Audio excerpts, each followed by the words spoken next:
Saudaraku, ajang prestisius Liga Voli Korea Selatan 2023-2024 Putri resmi berakhir pada Senin 1 April 2024. Laga di partai puncak final berhasil dituntaskan Hyundai Hillstead yang menorehkan kemenangan 3-0 dalam 3 pertemuan kontra Pink Spider. Menerapkan sistem best of 5, Hyundai Hillstead mengamankan kemenangan sempurna dari pertandingan set penuh di setiap pertemuannya. Dalam pertandingan terakhir Hyundai Hillstead kontra Pink Spider dengan skor 3-2 yang berlangsung di Samsan World Gymnasium pada Senin 1 April lalu. Hasil tersebut membawa Hyundai merengkuh gelar juara umum di Liga Voli Korea Selatan. Dengan begitu, Pink Spider yang dihuni idola Megawati Agnes-Ri Kim Hyokung harus berakhir di peringkat kedua Liga Voli Korea. Tak hanya itu, dalam laga perebutan juara tersebut, Letitia Momobasoko berhasil keluar sebagai Most Valuable Player atau MVP. Pemain asal Kamerun tersebut mencetak 38 poin termasuk 1 servis dengan tingkat keberhasilan serangan 49,33%.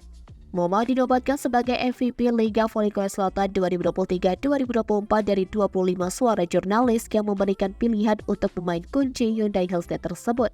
Diketahui dalam 3 pertandingan playoff, idola Megawati Agnes-Ri Kim Hyokung berada di peringkat kedua dalam mencetak poin dengan 66 poin.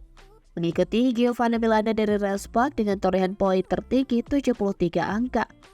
Sementara dalam 3 pertandingan di babak final, Letitia Momobasoko dan Willow Johnson masing-masing mencetak 109 dan 76 poin, sedangkan Kim Hyokung juga mencetak 74 poin.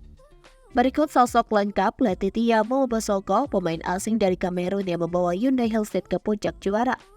Berdasarkan data dari laman Volleybox, Letitia Momobasoko merupakan pevoli putri asal Kamerun kelahiran 9 Oktober 1993.